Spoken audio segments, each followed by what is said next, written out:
नमस्कार। आप सुन रहे हैं द माइथोलॉजी रेडियो।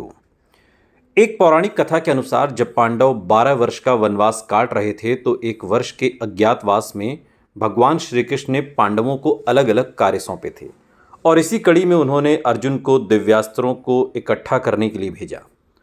अर्जुन को जो अस्त्र जमा करने थे उसमें सबसे जरूरी पाशुपतास्त्र था जो केवल शिवजी के पास ही था, इसलिए उसे पाने के लिए अर्जुन उनकी तपस्या करने लगे।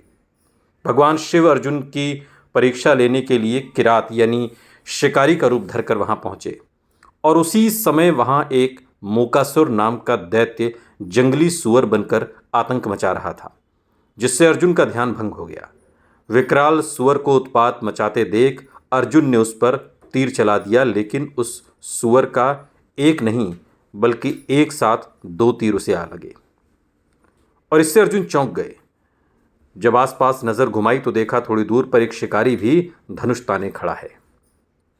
अब सुअर को किसने मारा, इस बात पर अर्जुन बहस करने लगे।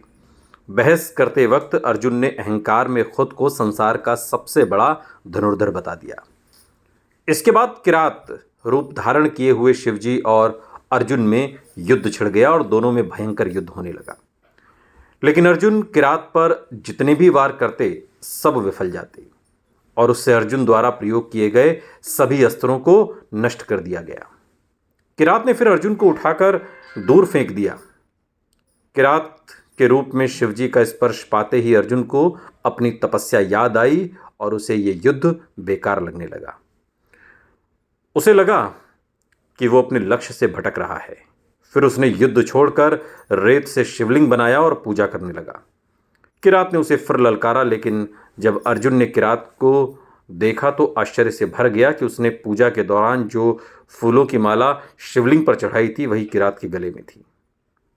यह देखकर अर्जुन समझ गए कि किरात के रूप में स्वयं भगवान शिव हैं जो उनकी परीक्षा ले रहे हैं।